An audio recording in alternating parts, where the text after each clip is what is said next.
The terms that stand out the most in the first 2 years of human life when discussing physical development are known as the cephalocaudal and proximodistal patterns. The cephalocaudal pattern is defined as the early growth of infants foreseeable by others beginning at the head and develops later into the lower body from the top to the bottom.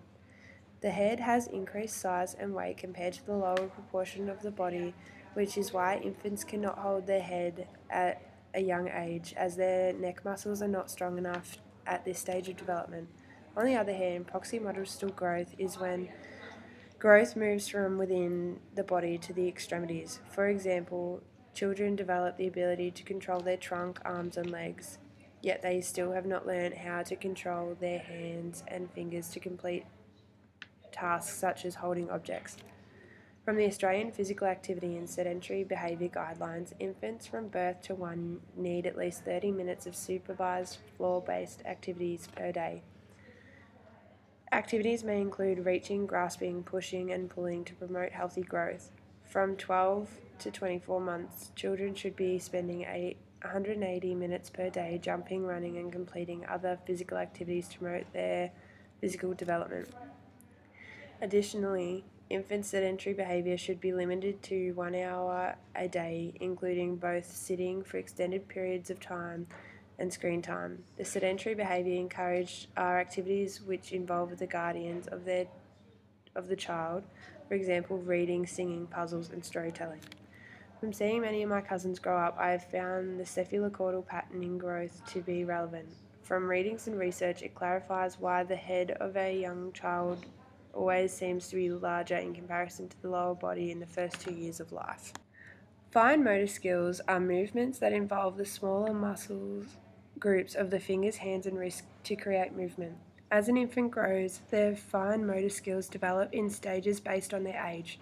From birth, infants are able to hold objects hold objects for a short period of time.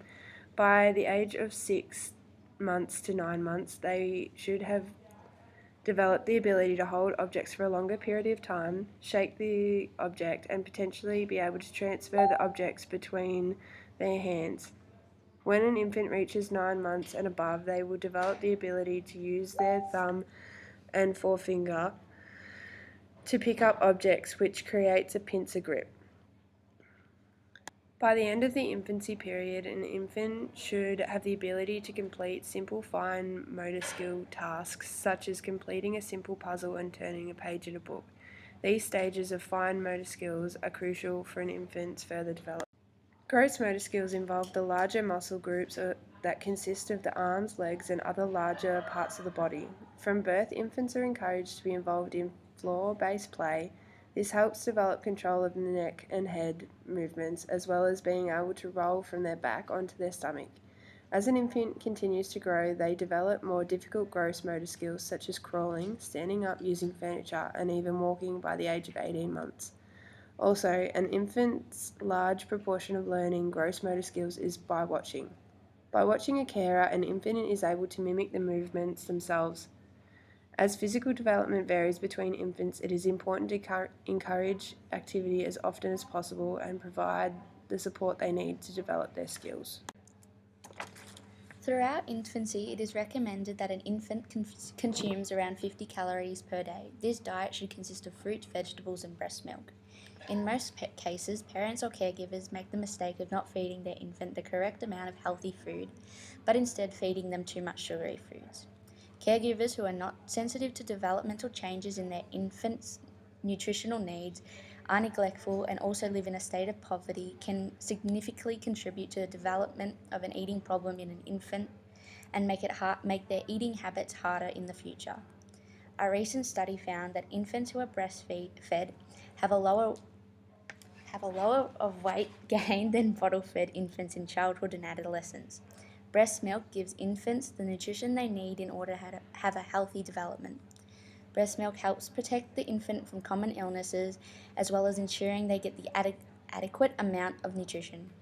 Introducing solid food should begin around the infant's 6-month mark. This involves consuming mashed solid foods.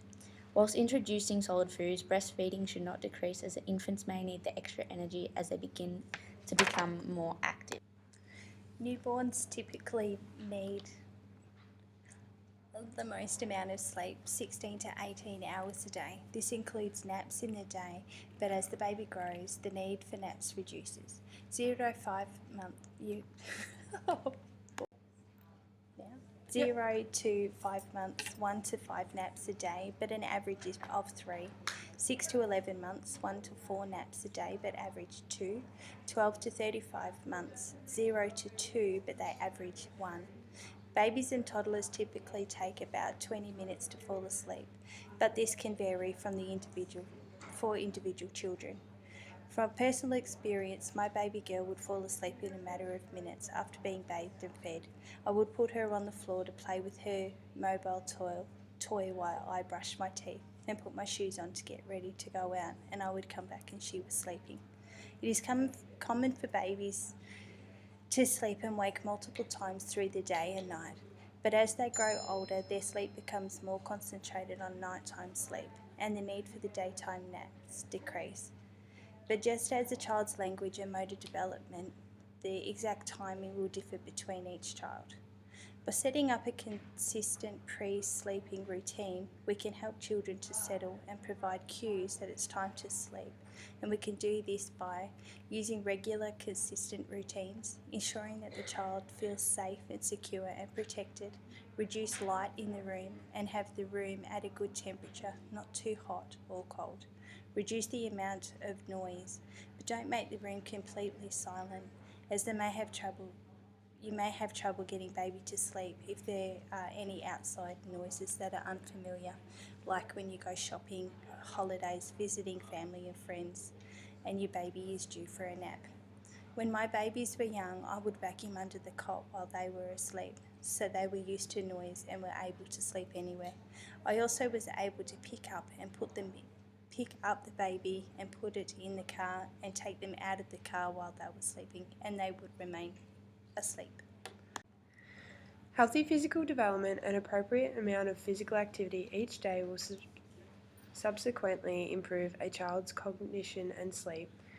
From recent studies undertaken by the University of Columbia, results suggest that aerobic activity increases the size of the hippocampus, the area of the brain which controls verbal memory and learning. Therefore, it is seen that the children have a further developed cognition function than children who are predominantly sedentary at this stage of development. From the ages 0 to 2 years, children require immense attention from their guardians to promote healthy development.